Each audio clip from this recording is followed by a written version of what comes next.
बांग्लादेश के तख्ता पलट के बाद वहां अभी हिंसा और उपद्रव जारी है। वहीं अब हमारे देश में बांग्लादेश के हालात को लेकर कुछ नेताओं ने विवादित बयान देकर जुबानी जंग शुरू कर दी है। पेश है इस पर रिपोर्ट।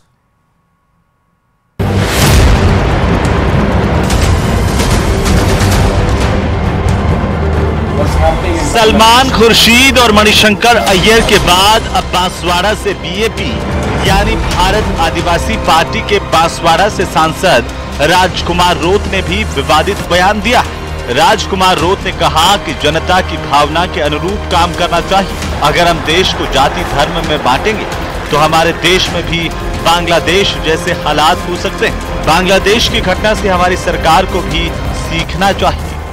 हमने भी कहा है कि लोकतंत्र जनता की भावना के अनुरूप काम करो, क्योंकि देश हमारा सबका है। अगर हम जातियों में बांटने का काम करेंगे, धर्मों की लड़ाई लड़वाना चाहेंगे, तो आने वाले समय में बांग्लादेश के जैसे हालात हमारे देश में भी हो सकते हैं।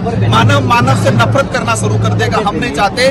मानव सबसे बड़ा धर्म है, प्रकृति सबसे बड़ा धर्म है। उस आधार पे कोई भी सरकार हो वो काम करे। बांग्लादेश की घटना से हमारी सरकारों को सीखना चाहिए। राजकुमार रोत ने कहा कि अगर हम जनता की भावना के अनुरूप नहीं चलेंगे तो देश में भी हालात बन सकते हैं। हमें धर्मों में नहीं बंटना।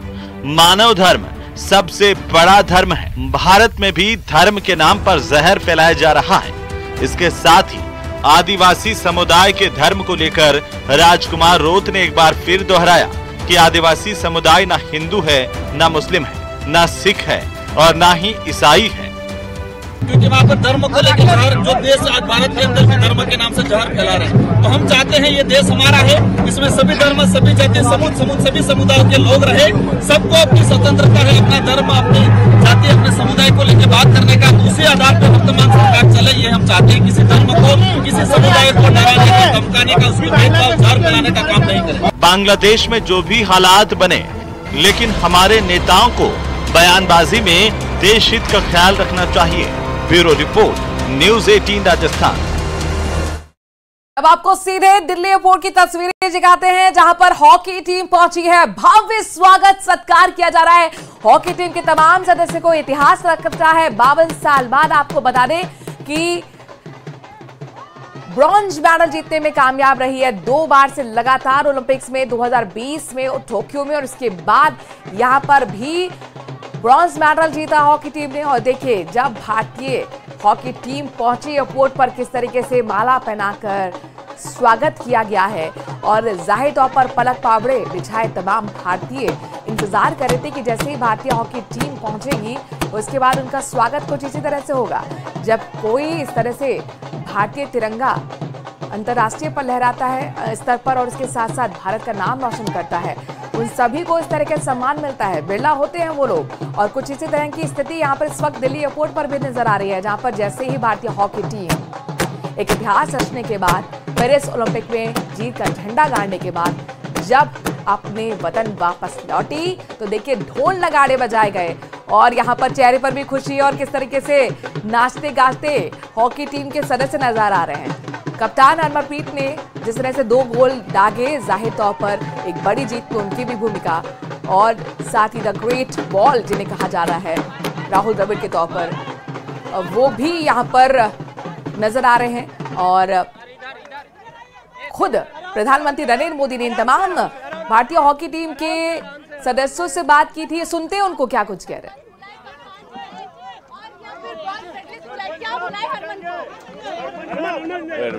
एक मिनट आने दो सबको। माइक दे दो, माइक दे दो, माइक दे दो। माइक देना आराम से, क्या बुलाए माइक ले आएंगे। आप इंडिया बुला सकते हैं हमें। आपको दुख है कि गोल्ड मेडल नहीं आए हैं, आपको वापस आ रही है टीम। बिल्कुल, आई थिंक मेडल होता है और देश के लिए मेडल लेके आना सबसे बड़ी बात है। जो हमारी कोशिश थी कि हम फाइनल तक जाएं और गोल्ड मेडल जीतें, बट अनफॉर्चुनेटली वो हमारा सपना पूरा नहीं हुआ। बट हम खाली हाथ वापस नहीं आए हैं and back to back bronze medal जीतना ये भी हिस्ट्री है हॉकी के लिए और आई थिंक बहुत प्राउड है हम। किसको डेडिकेट करेंगे ये मेडल? ये पूरे इंडिया को करेंगे कि जितना आप लोगों ने सबने प्यार दिया है हमें, वो हमारे लिए बहुत इम्पोर्टेंट है और ये स्पोर्ट आपकी हमेशा हमारे साथ रहे, यही उम्मीद करते हैं।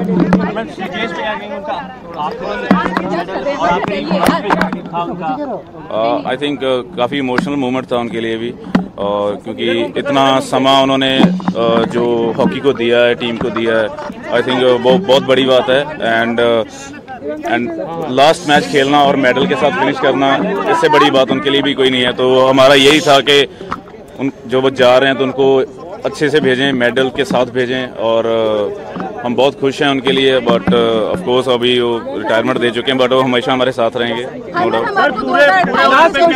सरपंच बात दी गई, मोदी ने भी आपकी तारीफ की, इस पर आप क्या कहना चाहेंगे जो टैग नाम दिया गया? नहीं, बिल्कुल सर, आई थिंक जो सपोर्ट मिल रही है स्पोर्ट्स को और सभी गेम्स को, आई थिंक वो बहुत इंपॉर्टेंट है। Really want to thank government of India, हमारे साई बेंगलोर, और आई थिंक साई के एंड जो हमारी उड़ीसा गवर्नमेंट है एंड हमारी हॉकी इंडिया, आई थिंक इनकी बहुत बड़ी सपोर्ट है हमें। और एज ए प्लेयर सबको यही होता है कि आपको सब सपोर्ट मिले, जो आपकी रिक्वायरमेंट हो आपकी पूरी हो, तो आई थिंक वो हमें मिली है, और I really want to thank. 2028 में आपको ओलंपिक में वो मेडल्स लगातार इंडियन हॉकी टीम ने ओलंपिक्स में जीता है, क्या कहेंगे? Last question. बहुत खुश हैं और बहुत प्राउड हैं, क्योंकि हॉकी के लिए बहुत बड़ी बात है, और जितना प्यार अब मिल रहा है हॉकी को, और ये रिस्पॉन्सिबिलिटी हमारी डबल करता है, और हम भी कोशिश करेंगे कि जब भी मैदान में जाएं और देश के लिए मेडल लेके आएं। Thank you. सुन रहे थे कप्तान जिन्होंने 2 गोल दागे थे और एक बड़ी भूमिका उन्होंने निभाई थी। इसके साथ साथ द ग्रेट वॉल जिसे कहा जाता है हॉकी टीम के PR श्रीजेश, उनको लेकर भी उन्होंने कहा कि हमें खुशी है कि जब वो रिटायरमेंट कर रहे हैं तो एक बड़ी जीत उनके साथ हमारी रही है। और प्रधानमंत्री नरेंद्र मोदी ने भी खुद बात कर बधाई दी थी फोन पर और कहा था कि आपको श्रीजीत एक नई टीम भी खड़ा करना होगा। जाहिर तौर पर 52 साल बाद एक बड़ा इतिहास रचा गया, बैक टू बैक यहाँ पर ब्रॉन्ज मेडल ओलंपिक्स में भारतीय हॉकी टीम ने जीता है और इतिहास रचा है। बहरहाल पेरिस ओलंपिक्स में भारत को रेसलिंग में भी मेडल मिला है। रेसलर अमन सहरावत ने फ्री स्टाइल 57 किलोग्राम कैटेगरी में ब्रॉन्ज मेडल जीता है। मुख्यमंत्री भजलाल ने सोशल मीडिया प्लेटफॉर्म एक्स पर पोस्ट कर अमन सहरावत को बधाई दी, शुभकामनाएं दी। सीएम भजलाल ने लिखा, पेरिस ओलंपिक्स 2024 में मेंस फ्री स्टाइल 57 किलोग्राम प्रतिस्पर्धा में कांस्य पदक जीतकर भारत को गौरवान्वित करने वाले मां भारती के सपूत अमन सहरावत को हार्दिक बधाई और शुभकामनाएं। उनकी ये अद्वितीय उपलब्धि निसंदेह युवा वर्ग के लिए प्रेरणा स्रोत है। साथ ही उन्होंने कहा कि स्वर्णिम भविष्य हेतु अनंत शुभकामनाएं। तो लगातार बधाई देने का सिलसिला जारी है। एक और मेडल भारत की झोली में गिरा है।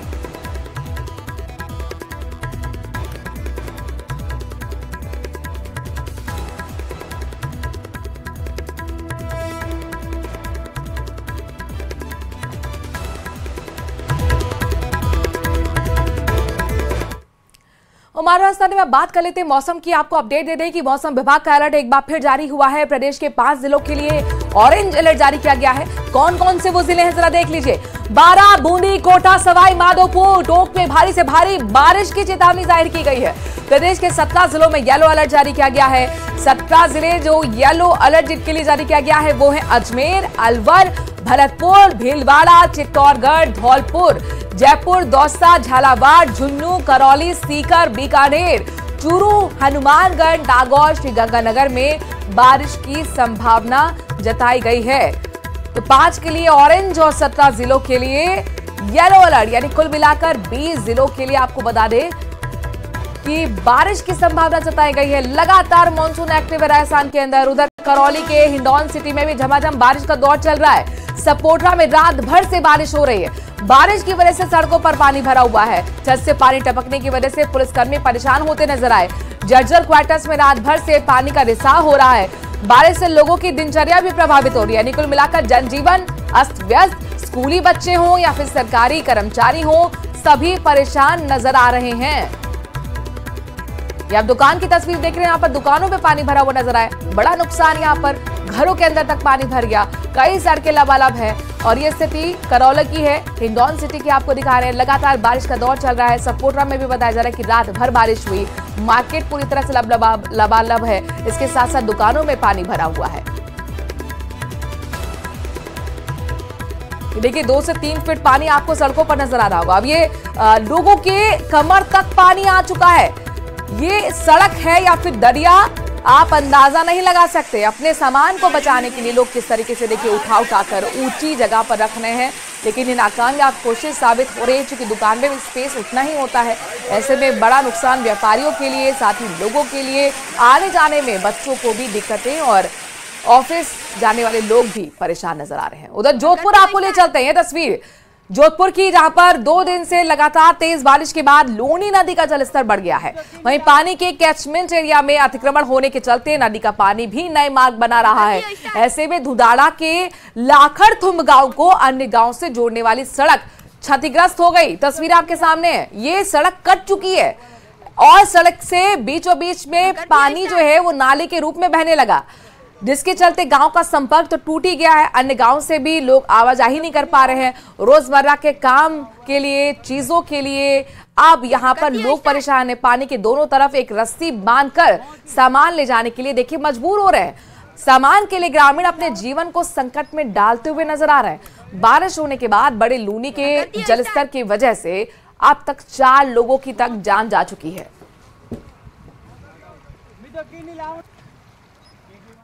खबर भिलवाड़ा से है, जहां पर बडला चौराहे के पास अचानक जमीन धंस गई है और इसी के चलते सड़क पर बड़ा गड्ढा हो गया है। हालांकि इस घटना के चलते किसी को चोट नहीं आई, लेकिन सड़क के धंसने की वजह से लोगों की भीड़ इकट्ठा हो गई। एक बार की किसी को समझ नहीं आया कि ये गड्ढा हुआ तो हुआ क्यों। इसकी जानकारी नगर परिषद के सभापति राकेश पाठक को भी दी गई। घटना की जानकारी मिलते ही प्रशासनिक अधिकारी पहुंचे, कोतवाली थाना पुलिस भी पहुंची। गड्ढे के आसपास हो रही भीड़ को खाली कराया गया और जानकारी जैसे ही जिला कलेक्टर नमित मेहता को मिली, तुरंत वहां पर मौके पर नगर परिषद आयुक्त को भेजा गया। मरम्मत की कार्रवाई अब शुरू की गई है। इसमें एक नीचे सीवरेज की लाइन है, तो यहाँ तालाब नजदीक है और पानी भी दोनों तरफ है, तो सीपेज की वजह से, जैसे हमारे एक्सी साहब को उनको दिखवाया नीचे, तो सीपेज की वजह से और लैंड में जो भराव के बाद सेटलमेंट होता है उस वजह से कोई कमजोर हो गई और अचानक गड्ढा हुआ था। लेकिन तत्काल यहाँ टीम में आ गई नगर परिषद की और फिलअप कर दिया उसको। अब कोई इशू नहीं। अभी मैंने सबको निर्देश दे दिया हमारी टेक्निकल टीम को, जहाँ भी ऐसी संभावना है वहाँ सभी जगह जाकर चेक कर लो। RODP जो लाइन डाली गई है, जहाँ है गहराई में ज्यादा है वहाँ सभी जगह चेक कर रहे हैं, तो निकालेंगे। ऐसे कोई पहला ही हादसा हुआ, ऐसा हादसा नहीं कह सकते, हालांकि रोड धंसी है और अच्छी किस्मत से है कि भाई कोई हादसा हुआ नहीं। और भी बाकी खबर कोटपुतली बहरोड से है, जहां पर बानसूर में जोरदार बारिश के चलते एक महाविद्यालय की निर्माणाधीन बिल्डिंग और ओबीसी महिला छात्रावास में पानी भर गया। बानसूर में लगातार बारिश से महाविद्यालय के नव निर्मित भवन के परिसर के चारों ओर बारिश का पानी भरा हुआ है, तो वहीं ओबीसी महिला छात्रावास में नाले का पानी आ जाने की वजह से अफरा तफरी का माहौल बन गया है। गनीमत रही कि 3 दिन की छुट्टी होने पर ज्यादातर छात्राएं अपने घर चली गई। महिला छात्रावास के एक गेट में पानी पूरी तरह से भरा हुआ है, तो वहीं कर्मचारी पानी की निकासी करने में लगे हुए हैं। दूर दराज के गांव से आया नाले का पानी सभी को बेचैन कर रहा है।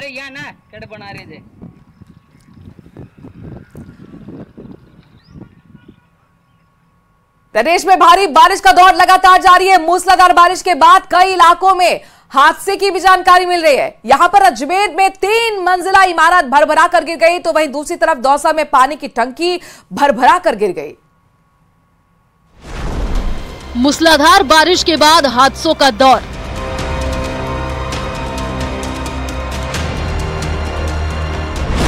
दौसा में भरभरा कर गिरी पानी की टंकी।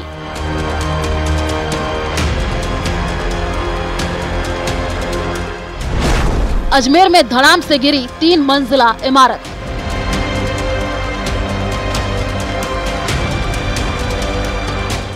भारी बारिश एक तरफ जहां उमस और गर्मी से राहत दे रही है, वहीं लोगों के लिए मुसीबत का सबब बन गई है। कई जगहों से हादसे की खबरें सामने आ रही हैं। अजमेर के कैसरगंज में एक 3 मंजिला इमारत भरभरा करके गिर गई। वहीं दौसा में लगातार बारिश के बाद पानी की टंकी गिर गई। बताया जा रहा है कि पानी की टंकी दौसा के किला सागर पर बनी हुई थी, जहां आबादी क्षेत्र नहीं है, वरना बड़ा हादसा हो सकता था। वहीं दौसा के महुआ में पिछले 36 घंटे में 263 mm बारिश दर्ज की गई है। इतनी बारिश के बाद महुआ पानी पानी हो गया है। ओएचएसआर वैसे 1975 की बनी हुई है, काफ़ी पुरानी ओएचएसआर थी और इसको मतलब अबंडेंट डिक्लेयर करने के लिए सर्वे करवा के रिपोर्ट भी ले ली थी इसकी तुड़वाने की कार्रवाई से पहले इसमें जो सप्लाई हो रही थी इस एरिया को उसको डायरेक्ट सप्लाई से जोड़ने का प्रक्रिया हमारी चल रही थी। इस दरमियान ये घटना घटी। तो इसकी जगह पे वैसे 29 लाख लीटर की OHSR सैंक्शन है, इसकी जगह पे ही बननी है। एक तरफ मकान गिर रहे हैं तो दूसरी तरफ भारी बारिश के बाद घरों में दरारें भी आ रही हैं। ऐसी ही तस्वीर अलवर के कचुमर खेड़ली इलाके से आई, जहां मूसलाधार बारिश के बाद सड़कों पर पानी ही पानी नजर आ रहा है। वहीं घरों में दरार भी पड़ गई है, जिसके बाद पीड़ित परिवारों द्वारा दूसरे के घरों में शरण लेने को लोग मजबूर हैं। धौलपुर के टांडा गांव में पार्वती नदी में डूबने से युवक की मौत हो गई। बताया जा रहा है कि युवक नदी किनारे अपने दोस्त के साथ पशु चरा रहा था। इसी दौरान नदी में नहाते वक्त दोनों डूबने लगे, जिसमें से एक को बचा लिया गया। कोटपुतली के अलग अलग इलाकों में मूसलाधार बारिश से बुरा हाल है, जगह जगह जल भराव। कोटपुतली में बारिश से बुरा हाल। दिल्ली राष्ट्रीय राजमार्ग पर जाम, कहीं सड़कें दरिया बन गई हैं तो कहीं जाम के हालात बन गए हैं। बारिश का असर जयपुर दिल्ली राष्ट्रीय राजमार्ग पर भी देखने को मिल रहा है। यहाँ हाईवे और सर्विस रोड पर जलभराव तथा गड्ढे हो गए हैं। ऐसे में यहाँ जाम की स्थिति बन रही है। उधर जयपुर में भारी बारिश के बाद हालात बेहद खराब है। इस वक्त लगातार मूसलाधार बारिश जारी हम दिखा सकते हैं। इस वक्त हम विधानसभा के पास में हैं। ये इलाका ऐसा है जहां सर्वाधिक जो है लोग यहां से निकलते हैं। हरियाली से भरा ये जो मौसम है वो अब इस बारिश की पूरी बयां अपने आप जो है कह रहा है। चूंकि लगातार बारिश के कारण हम देख सकते हैं कि सड़कों पर जल भराव की स्थिति है। कई जगह जो नाले चौक हो गए थे उसके कारण पानी नहीं निकल पा रहा है। झुंझुनू के अलग अलग इलाकों से भी परेशान करने वाली खबर सामने आ रही है। पिलानी तहसील में एक तरफ तेज बारिश के बाद पावर हाउस जलमग्न हो गया। गांवों की बिजली कटौती हो रही है। बिजली घर में पानी भरने के बाद हादसे का खौफ छाया है। वहीं दूसरी तरफ सुल्ताना कस्बे में भारी बारिश के बाद सड़कें दरिया बन गई हैं।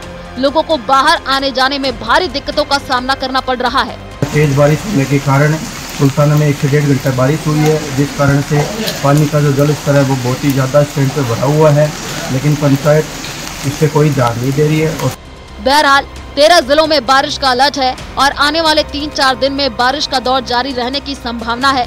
मौसम विभाग ने ये जाहिर किया है। लेकिन जिस तरीके से अलग अलग जिलों में बारिश के बाद परेशान करने वाली तस्वीरें आ रही हैं, वो प्रशासन के दावों की पोल खोल रही है। Bureau report, news 18 Rajasthan.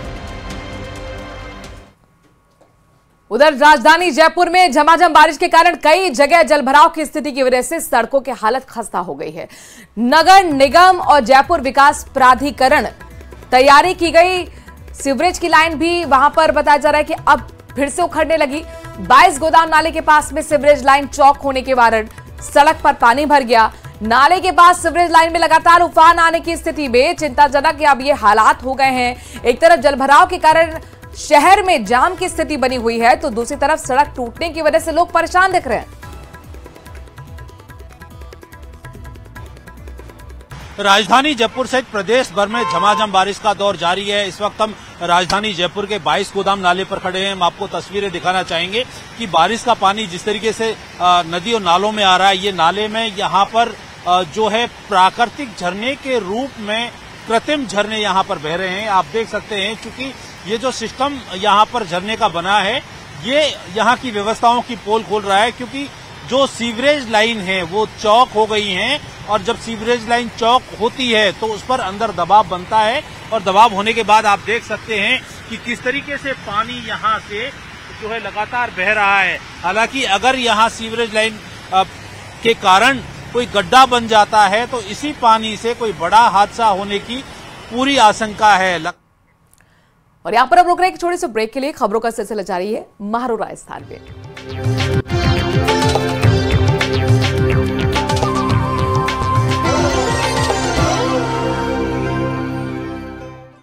करो।